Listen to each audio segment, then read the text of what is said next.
Welcome to another episode of Leadership in Conversation.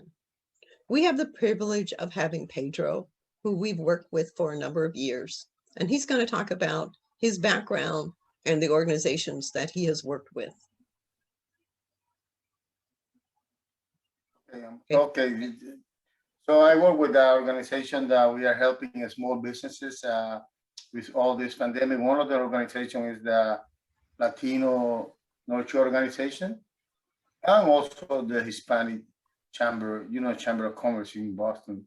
So what we do is we're helping small businesses get the money with all this pandemic, with all the different organizations and financial institutions that provide them with the help that they deserve, and especially restaurant, daycares, and beauty salon, and all the different venues that they've been affected with the COVID-19 pandemic. So especially in the Hispanic community, they don't know how to apply.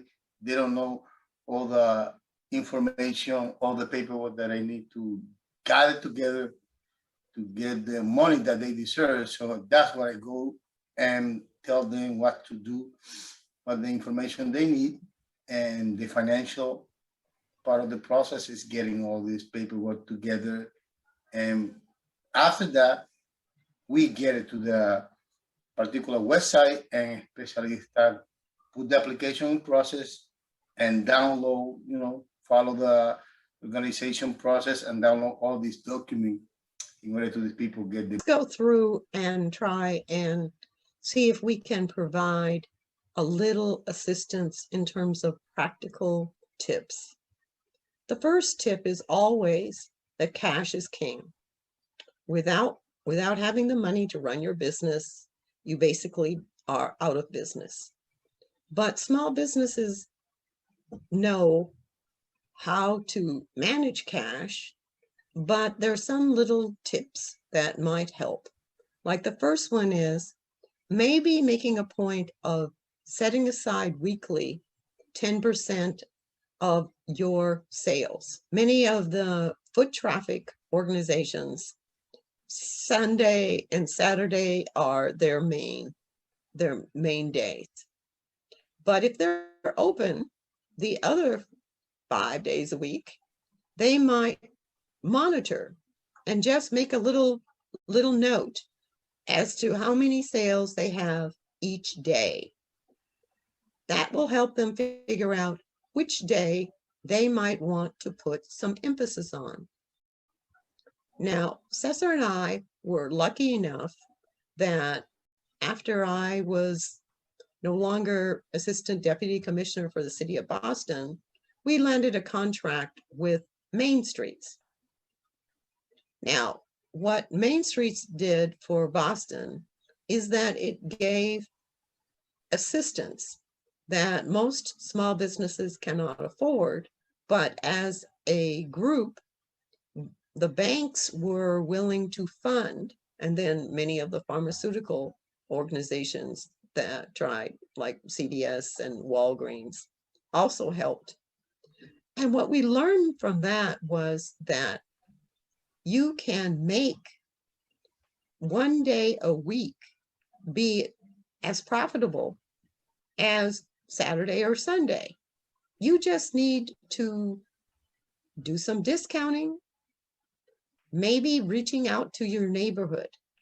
One of the things that we were really surprised about was that these folks were in neighborhoods, but had never done what we call knock. You create a little thing that says, I'm company XYZ, I'm down the street 2 blocks. And you leave it fits on a doorknob, that's why it's called a knocker. And it fits on a doorknob. It doesn't take really that much to print it, but what it does is it makes somebody aware of your existence. Neighborhood businesses, think that everybody knows they're there. Knockers make sure they are aware. That's number one. Number two is create some type of reason to come in on Wednesdays. I'm going to pick on Wednesday. They normally don't. So if you offer them 50% off on a haircut, or you get your 5 nails done for free, or you get 20% off a pedicure, that will bring in traffic. That will teach people, hey, I can go visit Pedro on Wednesday. It's not as crowded. It's easier to get into the parking lot, and I get a discount. Is that a technique that you use, Pedro? Yes.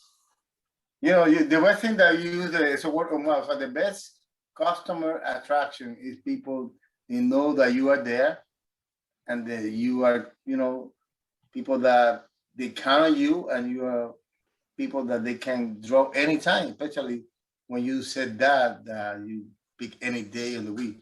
But especially on Saturday and Sunday, bring me to restaurants and, nightclub and beauty salon. Everybody is ready to go over the weekend after this pandemic. So that's a nice tip.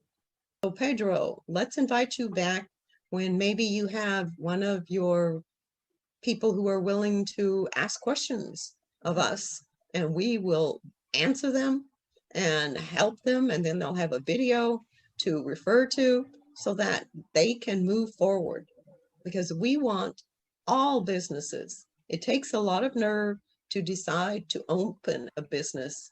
It's even better if you have good advice to keep you open.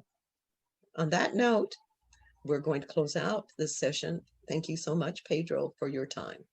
You're welcome. Thank you for inviting me.